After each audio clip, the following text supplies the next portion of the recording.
Greetings, one and all, you magnificent viewers and listeners out there. You know what that video is. You know what this means. You know this opening. And wait, hold on. Pause. Before we continue on, remember, there's a parental guidance on this. No children shouldn't be listening to this series. There is intense moments of gore, sexual innuendos, violence, mind manipulations, things like that. So yeah, it's best just to honor that, and yeah, no one under the age of 18 shouldn't be listening to this. So bleh. Continuing on. Yes, you know what that parental guidance warning, that means we are back in our tabletop series, Happiest Place in Earth. Yay! Utilizing the Cipher System Mystery Meat Pit Cipher System Edition. And oh boy, last session we finally had the fights. Oh my goodness. I'm not gonna lie, I think the most explosive moment of that session was quite literally the flipping flashbang. Or maybe was it the doji when his body literally exploded as he fought Moonlight? Hell, either way, oh boy. People got covered in gore. People got blinded. People lost a lot of fucking money. Well, everyone except for a certain bookie who just came out like a fucking just stinking rich, even more rich, and he's already sent out his little octopus to start collecting his money. He left off with a suspicious bat covered in barbed wire that has a name written in it, Mallory, and it's just written in blood. He goes out to go get the money, and as this is going on, people are cheering. I want to find out before I go over to Sticky Joe real quick to pick up where we last left off with him. Where is everyone as the fights are ending? I'll start with Moonlight. Oh, I'm in the locker room. I just got out of the shower, trying to get the stench of loser off me. I got my dreadlocks, had to cut my goddamn dreadlocks out, so I'm pissed off by that. And the only clean clothes I have in this damn locker room is my Halloween outfit from last year. Now I look like a Malibu Barbie. A 6 foot full, beefy Malibu Barbie. Oh my god, that is amazing. Just there's some people that are amazing. I have loser gear all over me. So you're dressed as Malibu Barbie, staring at yourself in the mirror like, what? Why is this still here? Why in the world is this still here? Oh, I know why. I got distracted and I just forgot about it. So as you're staring in the mirror, where we're gonna leave you as we pass the next person, you look at up over by the vent, and you see a pair of just bloodshot eyes looking at you. You both lock eyes. It takes off. What? How tall is the vent for me? Okay, so let's say this locker room is about a good 15.5. So you stand at like what, about 6 foot? I'm 6 foot full. 5 feet 6 inches. That's how far away the vent is. I want to jump to see if I can get the vent off, so I can see if I can pull myself up to look inside the vent. I think this will be the perfect place to leave from you, Moonlight, and as we go to the next person, because as the vent door kicks open, a very strange like arm just covered in, it looks like a human's arm, but at the same time it would be as if our epidermal layer was reversed, and then to make it worse, it has tattoos on that fleshy like blood likeness, and it just makes it seem like the tattoos are permanently bleeding, and the arm stretches out, another one comes around, and it's pointing an AK at you. And we leave from Moonlight. Oh shit!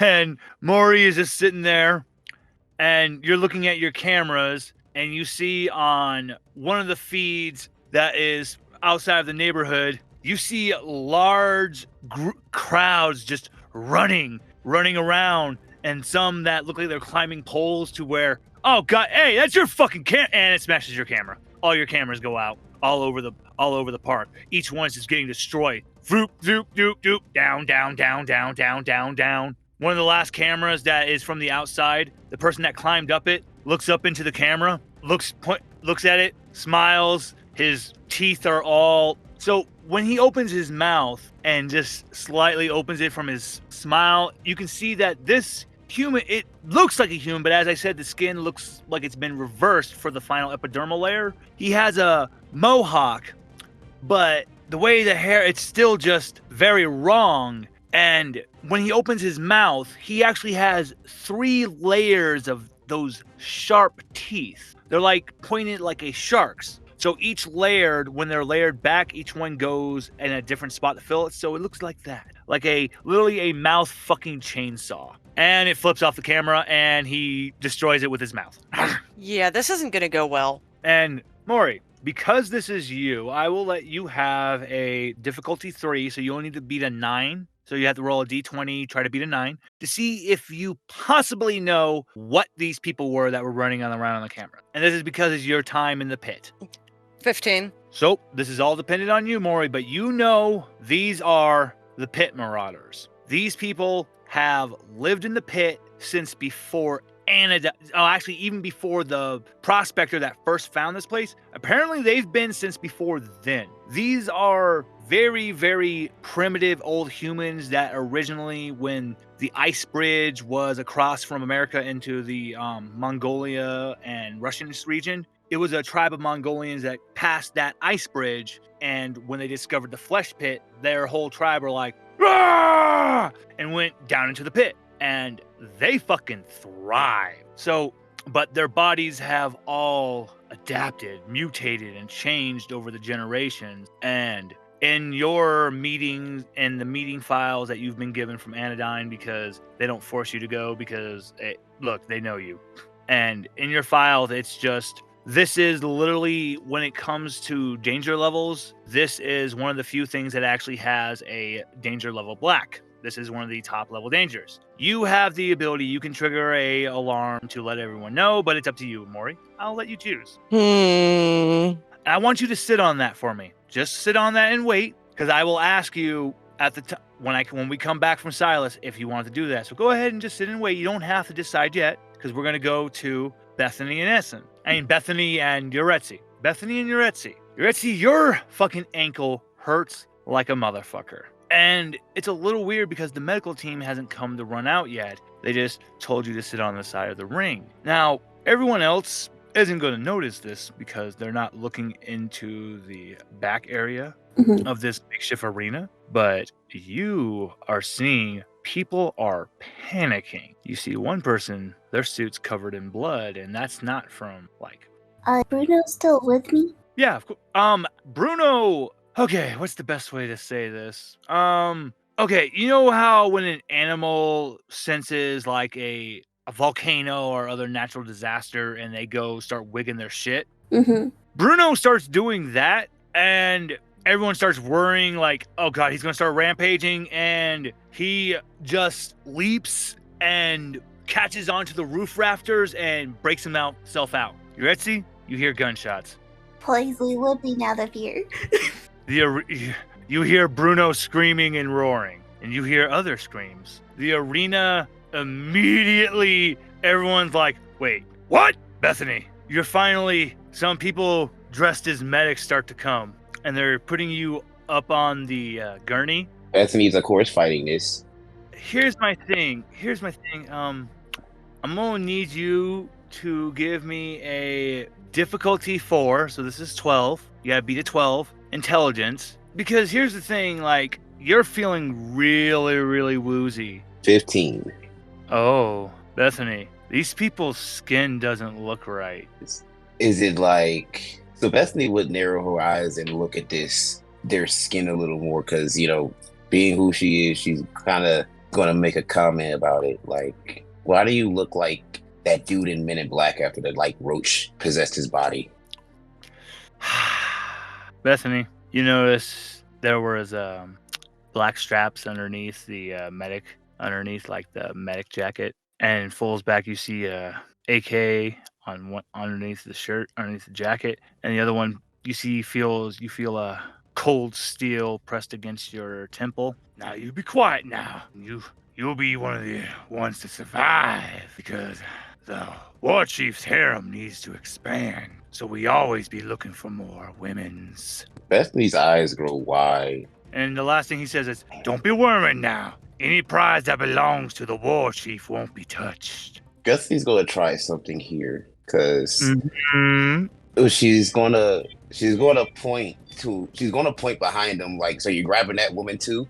It's So, Bethany, I'm sorry I have to traumatize you like this, but one of them, like the head, you see their abdomen is able to bend in a way as if their bone. So the best way to describe this now is they don't really have bones; they have fluid-filled sacs covered by cartilage. ugh. They're able to separate said cartilage in points and to expand their and stretch their body because their skin has also just taken on a different type of property. So you see him, his abdomen just, you hear this clicking, cracking, it stretches, the neck cracks to the side to where the head is still perpendicular straight up, but it's fucking sideways compared to the torso, and the head completely like snaps and turns to a 180 to face backwards, and then a long slithering tongue that has spikes all along the sides stretches out from underneath the mask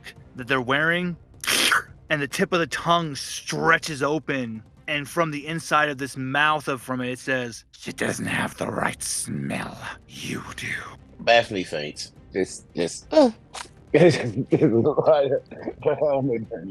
this is where we're going to rewind to right before all of this started to go down. Sticky Joe, you were getting ready to be sent back to the locker room. You're ready to whoop some ass. You were told that you were gonna fight some guy that uses puppets, and you're like, man, you're gonna fight a guy who plays with dolls. You're gonna whoop his ass. And then wait, no way. You thought you saw someone very precious to you that you lost a very long time ago. You can't help yourself. You take off running behind him. You don't even have a chance to grab your gear. The only thing that is for sure is that Clump was just like jumps on your shoulder, and he falls off, and he just grabs onto your pants, and he's just holding on for dear life as you're running, and you're just, Dad? The figure turns around again, keeps walking. You're chasing after them. You are just yelling, Dad! Dad! You keep going. You've lost track of where you've gone. You've never been into this area. You didn't even know this was possible to reach because you had to squeeze into some folds into the flesh of the pits. You literally went beyond the garters. You went past those. You followed this individual. You went into the flesh, passing, squeezing this. But at the same time, the flesh pit, it's accepting you. You're not being crushed by the pressure of the folds of this flesh. You're able to keep walking through it, and then you're into a large, wide open area. You smell a methane like smell. It's just good God, it's just horrible.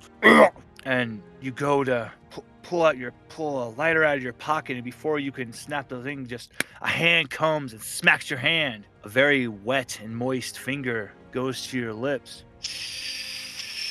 You hear a crunching, a crack, and then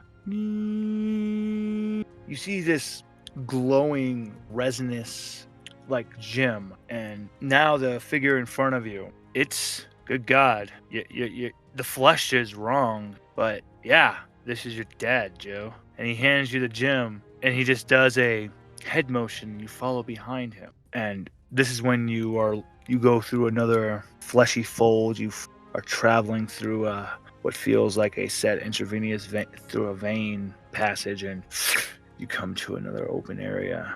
Now the best way to describe this is it looks like a very large open field, but in reality the ground, it's not actually grass. It's little fleshy feelers that are just taking the movement of like grass in appearance, but it's just the natural movement. So basically just imagine this grassy substance is basically just philia for the layer on the ground, and as you step on it, it's not that you crush the philia, it's able to sense your foot coming and it perfectly wraps, but it's not that it doesn't hurt or anything. It actually feels as if it's cleaning your feet, and goddamn, these things are working fucking triple overtime. Like literally just one of the philia, one of them just literally starts to, it goes away from your foot and just starts to shrivel up and die as if it was like, fuck this shit, I'm done.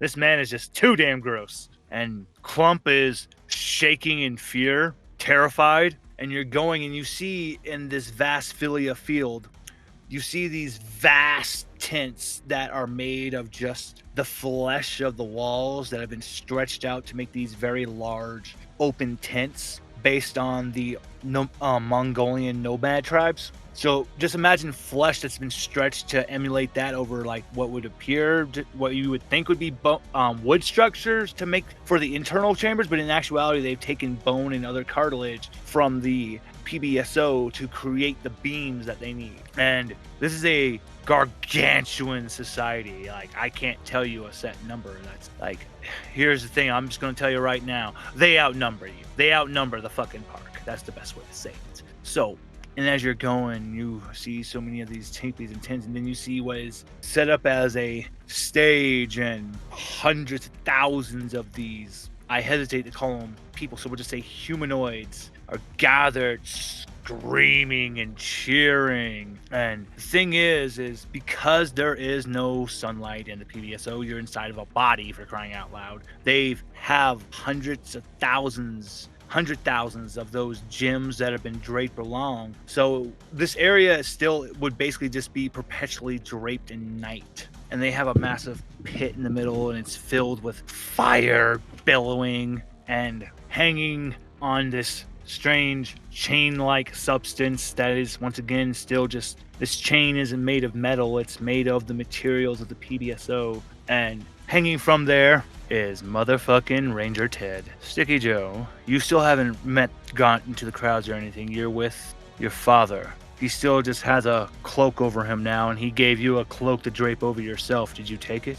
Probably help if I unmute myself, huh? So, does Sticky Joe's nipple senses go off from the danger? Your nipples are bleeding from how hard they are. They're just like the needle of a compass. They're just spinning around in all directions. Yeah, I'm gonna take the cloak. Can I view what it is first? The danger is where you are, my friend. No, I mean, can I view the cloak that my dad's trying to hand me? So this cloak, it is actually made of one of the many different organisms inside the PBSO's flesh. And so the texture of this is, the best way to say is, it's malleable, but the outside of it is hard like it would be chitin, the carapace of a bug. Gotcha. But it's malleable like flesh or like clothing, though. So this will give you a 1 armor if you wear it. Is it still like a living organism? It was a living organism. I can say that. Okay. Yeah, I'll put it on. It feels very cooling. It's not damp or any, but it just feels very cooling. It feels very good. And your father motions for you to put the cloak over your head and just to follow behind him. And as you're walking through all the different tents and everything, Sticky Joe, what was your father's name? His name was a name feared by all that would make the women swoon and the men gasp with envy. His name. Can you write that? Oh, okay. His name is Schlem. Did you say Schwing? Yeah, let's go with that. Okay.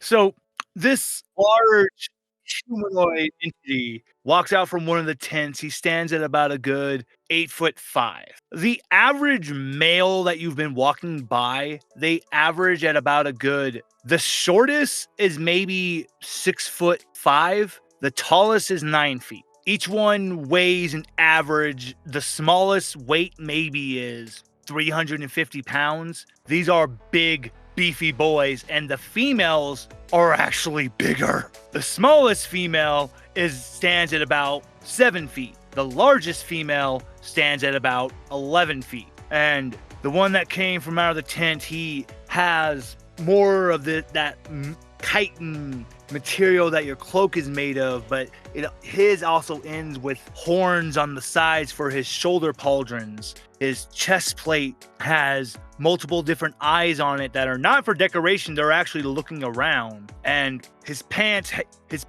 oh dear God, his pants have mouths. they don't reveal his legs. These things have its own tongues and everything. And you see him having this strange meat substance, and he holds it to his pants, and you see a tongue come out and latch and suck it into it. I want to steal his pants.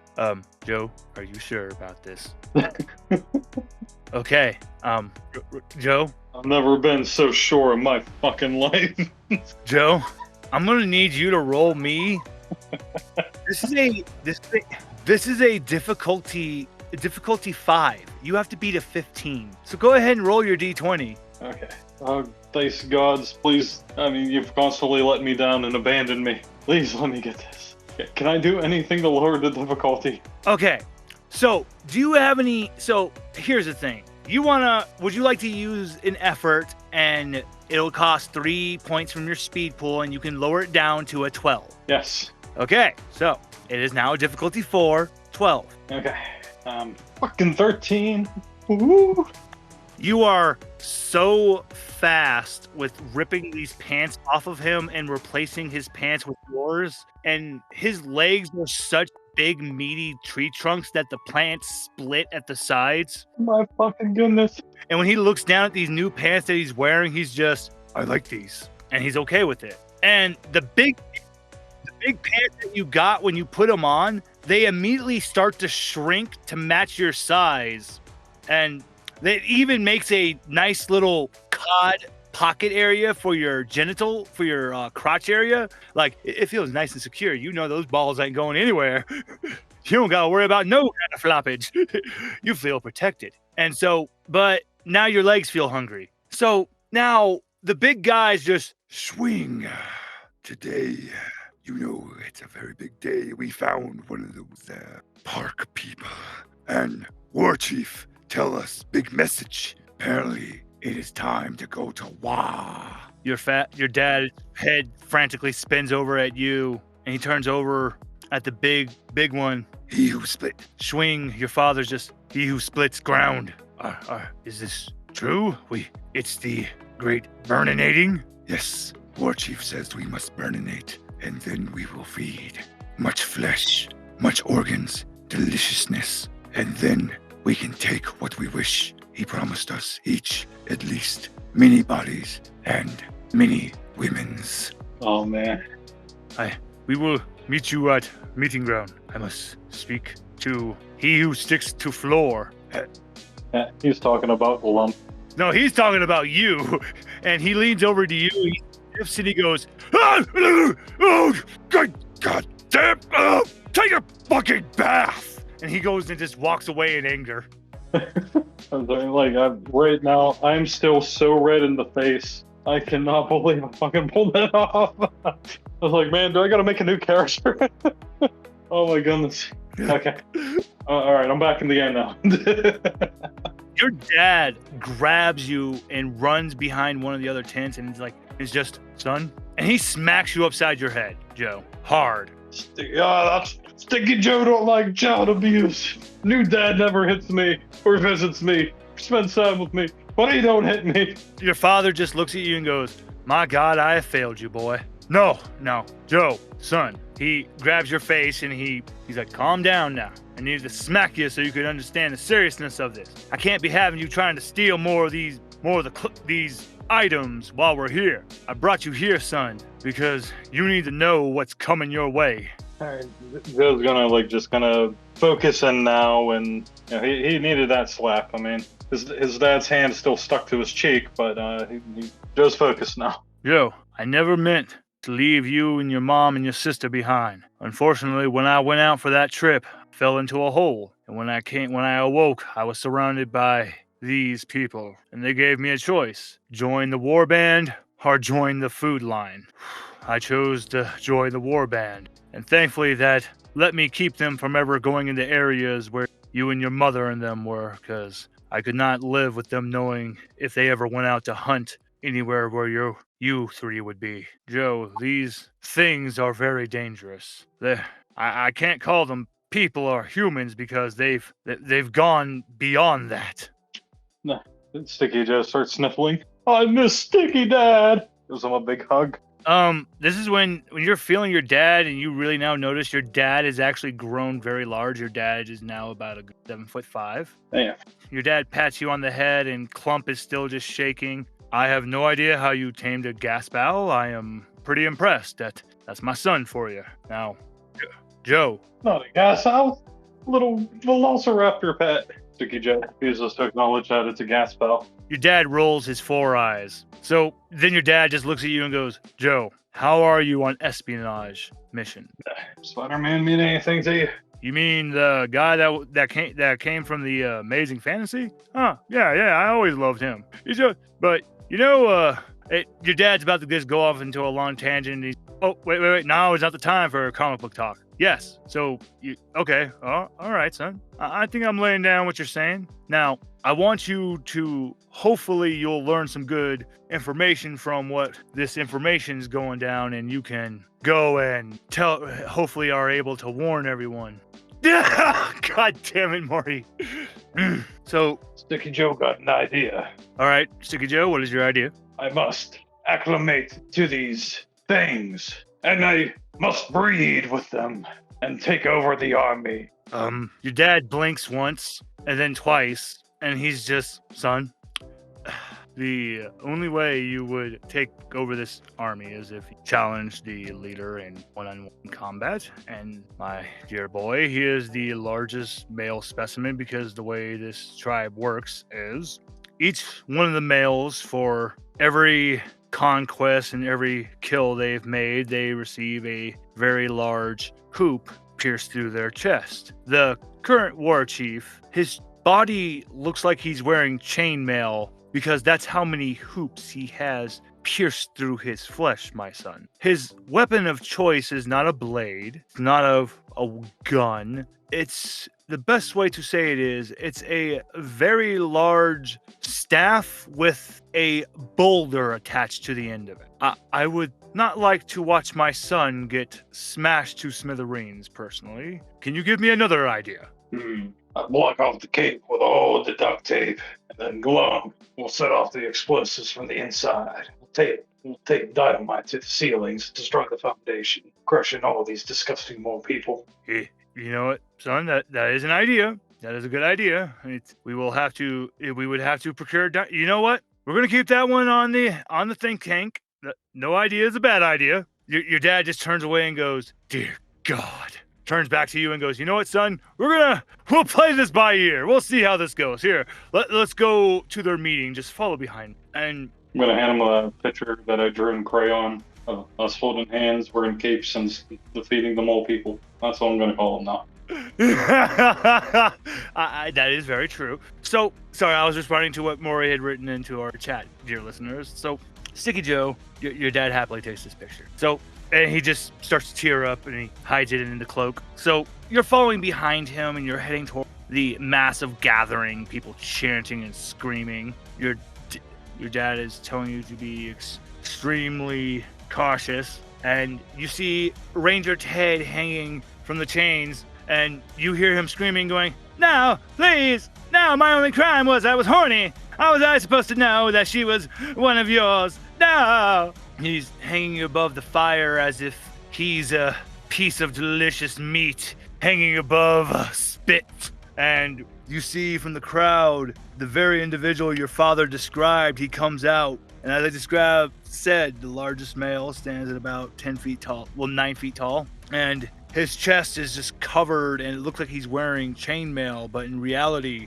he just has all these thousands upon thousands of hoops pierced through his flesh to make literally a shirt of hoops. He holds out just these giant fucking hams of hands, just raises up, everyone silences. "Everyone, today is the day we've waited with this idiotic park moron, with the information we gotten from him from his, well, honestly, from following his dick. We were finally able to get everything we needed to know when would be the time to attack. When we could finally rid our sacred lands from these evil, disgusting monkeys."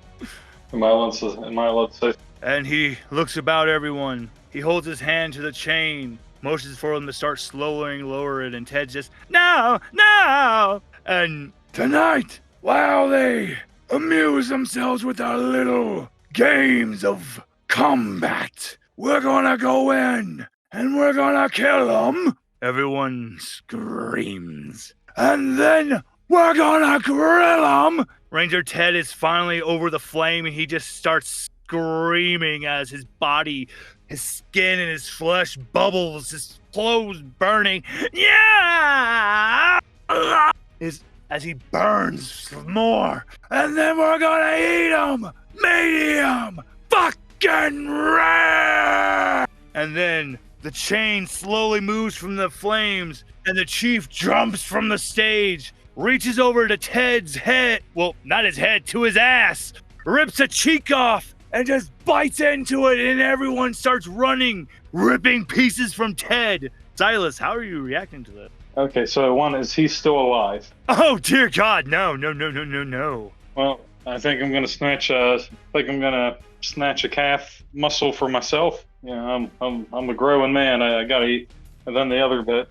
Okay, so if you're gonna try to get yourself a piece, because of how many people are just going at it, this is gonna be a difficulty 4. You gotta beat a 12. Okay, try fucking 20. Oh my. You're able to rip a whole goddamn leg away. Oh my goodness! Like something crazy is gonna happen. I got 2 good rolls in the same session. Some crazy shit's gonna happen. Oh, so you get your leg, you take a good bite of it, and I'm gonna say you get those 3 points you just spent back. And your dad is like, "Hey, can I get a piece?" Sure, Dad. But so as we're eating, I'm gonna try to tell him that, like, I want to try to convince the chief then that guy was full of shit. That we can't trust that information. You know what? As the chaos of like all the ripping Ted apart, people are eating. Everyone's been running up to the chief and just bowing and just witnessing his greatness. And he comes to your father because you didn't choose to leave. He looks down at you. Wait a minute. He looks at your height, and literally your nipples are just, they're spinning so fast. If you were bending backward, you'd be able to fucking fly. Wait a fucking... And Joe, he holds up his hand. Everyone stops. He holds a hand. He pulls his hand to your cloak and pulls back your hood. And the only thing that happens is your dad looks at you and says, "Run!" Am I able to even like try to talk to him, try to persuade him? Joe, I mean, okay, you can go ahead and talk. Go ahead, sure, yeah, go ahead. Okay. For one, I'm gonna distract him. I'm gonna show him that I'm no mere mortal by ripping off my own chest hair, showing them that it grows back spontaneous. Second, plus when I do that, that helps really musk up the place. I'm gonna alpha stank him. This will make them more susceptible to listening to me. Then I'm gonna say, yeah, that guy was full of bullshit. He would have said anything, thinking that you'd let him go, but he was leading you into a trap. The humans up there are way more armed and prepared for this. He was leading you all to your death. You should just stay down here for at least a few thousand years until you can outnumber them. You should totally listen to me too. Then I do that thing Nigel Thornberry does. So, I mean, Joe, I'm gonna be honest with you. That was, in all honesty, that was very good. That was a damn good effort, and it could have worked too, if not for, Joe, you feel a very, very just disturbing presence next to you, and you just see this individual stands at maybe a good 5'4" because he's hunched over, but the massive growth that comes from one side of his shoulders, his hump, probably goes maybe another good 3 feet. And Yes, my lord. I've verified all the information. Everything the one named Ted said was true. His keys also worked. We have already started to displace troops. And this one right here, the one he told us about, that had the gas barrel on his shoulder. This is definitely him, the one known as Sticky Joe. He smells just like we were warned. And the chief just looks at you, and he just does that So what you got next? As he holds big giant hand and someone hands him a javelin. It's a meaty javelin that has eyes and mouths along the pole, and the blade at the end of this javelin is about as big as your abdomen, Joe. How about this, Park Boy? I'm in a good mood. I'm gonna give you 10 minutes, and then I'm gonna throw this at you. Can I steal it from him? So go ahead. Okay. Well, weighing my options, looking around, checking the exits, looking at my dad. So right now, time is slowing down in Joe's mind. It's just like that. It's just like that scene with Robert Downey Jr. and Sherlock Holmes. It's like this must not register on an emotional level. So you know what? We're gonna really do this. I want you to go through some scenarios. Then go ahead, play some scenarios through your head about what could happen, of what you want to do. So I'm looking at the lackey to the right who just said he confirmed everything. I notice that currently he's picking his nose as he gushes over his leader. The leader. He's got like 3 fingers up one nostril, man. It's horrifying. You don't understand how that works. So if I quickly punch under his elbow, I can make him puncture his own brain, thus killing him, using his body as a shield and to push into the other one to try to knock him down in a comedic fashion. As I grab my dad, grab Glump, duct tape us all together, and with a mighty leap of my godlike calves, jump over the crowd and make my escape, while stealing another piece of Ranger Time. Let me hear the other one. The other one is Joe knows that everyone poops. So there got to be some shit pit around here, which means methane gas, which means there's a fire in the hole. I can quickly fashion a Molotov, get it into that, and as the explosion happens, using my new awesome mutated flesh armor and my duct tape, military grade duct tape barrier, we will survive and make our escape. Or I can just combine those two. Okay, Joe, which one are you gonna go with? Well, I'm still gonna uppercut that dude's elbow to kill him, just because he pissed me off. And then I'm gonna... Give me a difficulty 3. You gotta beat a 9. Oh my god, a 13. Oh man, my heart. So, Joe, time literally is as if it's slowing down as you do that. Because as you kill the little hunchback, the chief lets out a monstrous scream as he goes, "My baby boy!" And he lets that fucking javelin go off at you. Give me another difficulty 12 speed roll. In difficulty 4, you got to be at 12 as that javelin comes at you. God, oh my gosh, 18. Oh my gosh. I'm gonna go buy some lottery tickets tonight.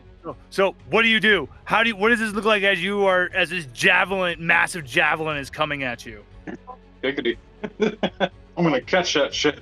No takey backies, bitch. Then I'm gonna wrap some duct tape on the end, throw that shit right between his eyes. That way I can get it back. And then as people are groveling over their leader, recognizing me as their new leader, I will still run away. Sticky Joe left the oven on. He has to get home. The people are ballistic because you just murdered the chief's child, and yeah, they're hungry for your blood, Joe. A large portion of them are going after you, and your dad he took off running with you, and he grabs you by your arm and is trying to lead you to the way that is the fastest way to get back to the park. And the war chief goes, "It's feeding time!" And the whole tribe, you hear fucking rumbling as they're fucking riding abyssal copepods, and not in the direction after you. They're going in separate directions, going into different folds of the walls. Congratulations, Joe. You just kicked off their plan even faster than it was supposed to happen. So, Joe, you're leading with your dad. Just as you come through the wall, more of them are just pouring through the folds, chasing after you. You hear people screaming all around you as fucking all of them are just coming through the walls, ripping people apart. You see one grab a guy by his neck and his leg, pick him up, split him down the half, and throw it at you. Give me a difficulty 3 speed roll to dodge that torso. In 5. You got a 5? Yeah. That shit hits you square on. You trip, tumble, spinning. And Joe, this leads to a hard choice, my friend. There, you see the stairs that will lead you back up to the Fondue Village to head back towards there. You're seeing all of this violence, explosions going around, people screaming, gunshots. How the fuck, wait, Oh, good God. You recognize these guys have been raiding your fucking weapon lockers. These are where all your missing weapons have been going. And No, finally, they learn how to learn. coming to you now, 3 warriors are coming. There you have head masks that, honestly, their artwork would inspire, or would really think you more of like like I said, Mongolian aesthetic. It's just a large tiki style mask. It has feather likes on the top of them for these 3. And from behind them, they pull out very large curved styled blades like katars. But like I said, these are flesh pit weapons. So they're made with that same living like flesh poles and cartilage like blades. Your father jumps in front of you, rips his cloak off, and you see your dad has grown a 3rd arm from his shoulder, and he pulls out his blades. His aren't those curved ones, his are just straight ones. And he goes, "Son, run!" Joe, your hard choice is this. As your dad runs, one of the guys easily just dodges your dad's blow, chops off his 3rd arm. As your dad just starts screaming, and you can tell these other 2 warriors are going to descend and they're just going to easily kill him. You either take your dad's advice and you take this valuable time and you run, or are you going to try to save your dad? My time slows down again in Joe's mind temple. He remembers training he did long ago. A particular breathing exercise. He bought magazines from this back of a comic book to tap into your true power. Breath is life. So Sticky Joe just feels like his true strength coming out. The air gets thick. With Joe's not afraid. If anything, he is pissed off. Suddenly, our tiki masked friends hear Sticky Joe scream, "I am your sticky god, and I am an angry sticky god!" And this time, he got the premium duct tape out. No cap. I'm gonna save my dad. Okay, and that's where we're finally gonna go back to when I said Maury will have to make a decision. Maury, do you hit that alert button? I do. I don't like when people fuck with my equipment, and I don't like when people fuck with everybody's equipment. And oh my goodness, you listeners are going to be so mad, but guess what, guys? This is where the cliffhanger goes on as Maury hits that alert button, literally breaks glass, his fist shattering through it because of how angry from his equipment being fucked with, hits that alert button. Moonlight, Bethany's unconscious. You're seeing the room you're in, everything goes red, because as you were running away, you see you see the doors to the entrance to the room, to the arena area, kicks open as you lose count of how many people are just flooding in with different kinds of bladed weapons, melee weapons. Dad, your guys is definitely your guns, firing and shooting in the direction you're running to. Bethany's passed out on a gurney as these guys are taking him going, "For the War Chief's harem!" And we go to Moonlight as the head peeks around and the matte face just smiles and fingers about to squeeze the trigger. And then we go to the infirmary because the master had gone to the bathroom. There's 2 individuals above Riley about to stab him with multiple different blades. And that is where we're going to leave off on this session, dear listeners. And in the next session, we will find out if everyone has the chops to make it through this, defeat the Marauders, and save the park and one of its first big major events. Until the next one, everyone. Goodbye.